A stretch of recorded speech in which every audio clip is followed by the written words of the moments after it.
You notice, by the way, that none of the Democrats are running on foreign policy. Why? Because Trump's foreign policy is actually working. He actually is bringing people to the table who haven't come to the table before. He's got our enemies scared out of their wits. He's got our allies like Germany suddenly thinking, oh, well, maybe we do have to pay up a little bit. It's still a negotiation, but at least they're talking about it. They're not talking about that at all. So what are they talking about? They're talking about Gerald Nadler in the House is threatening Attorney General Barr with contempt of Congress in the incredible shrinking investigation. Remember, we start out, Trump is a Russian spy. We're using the word treason. This is a terrible, terrible thing. And then it's no, he wasn't a Russian spy, but he tried to obstruct justice. Only the justice wasn't obstructed, and he cooperated with the investigation. But he said a lot of things, so he wanted to obstruct justice. So now we're investigating that. And now we're investigating the fact that the Attorney General put out a summary that the investigator didn't quite like. And so now they're going to hold him in contempt of Congress. It really is going to end up with like that tie. Who told you could wear a striped tie with a striped shirt? Excuse me, Attorney General Barr. You're in contempt of fashion. This is right now. So there was an amazing moment on TV when Al Green, from the congressman from Texas, actually said the actual Democrat program. Let's I hate the people who work here. I meant the untalented Al Green. I'm concerned that if we don't impeach this president, he will get reelected. If we don't impeach him, he will say he has been vindicated. He will say the Democrats had an overwhelming majority in the House and they didn't take up impeachment.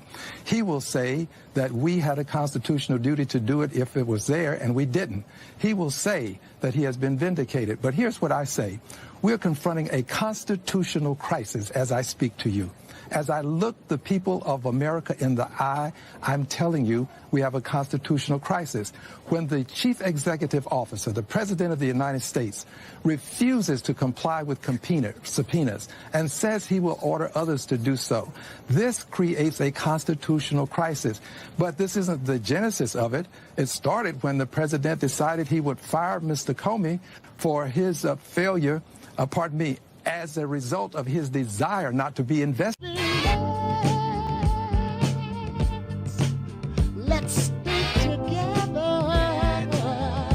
He was great, wasn't he, before he became congressman? He was like, well, I mean, look, we're all sensitive people, I think. When Al Green says, the untalented Al Green says that we have to impeach President Trump or he'll win, he's telling you everything. He's telling you everything you need to know. Trump is doing a great job. You can say that the Twitter stuff is annoying. I sometimes find it annoying. I have complaints about Donald Trump, but he is doing a great job as president of the United States. The economy is great. Our foreign policy is being realigned in ways that it should be, certainly after Obama messed it up so badly by aligning us with Iran instead of with Israel, which is insane. So Trump has really restored that kind of respect that we need in our foreign policy. So they got nothing. I mean, there's nothing. And because the news industry is all Democrat, they've got nothing to report. And then the question is, what do the candidates run on? Trump's polls now have him at 46% around, which is higher than Obama was at the same time.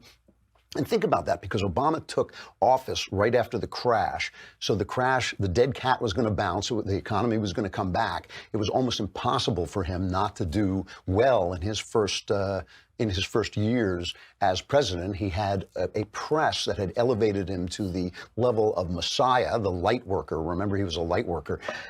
So he was like at 44%, I think. It's like 2% lower than what Donald Trump is at now.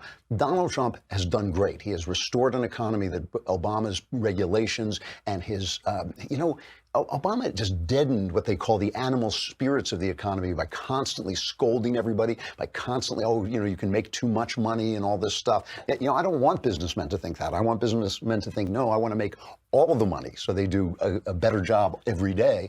But he was constantly scolding people, and he drove the dead cat. He killed the dead cat. He killed the dead cat. It couldn't even bounce. I mean, we were like growing at 1% or whatever it was.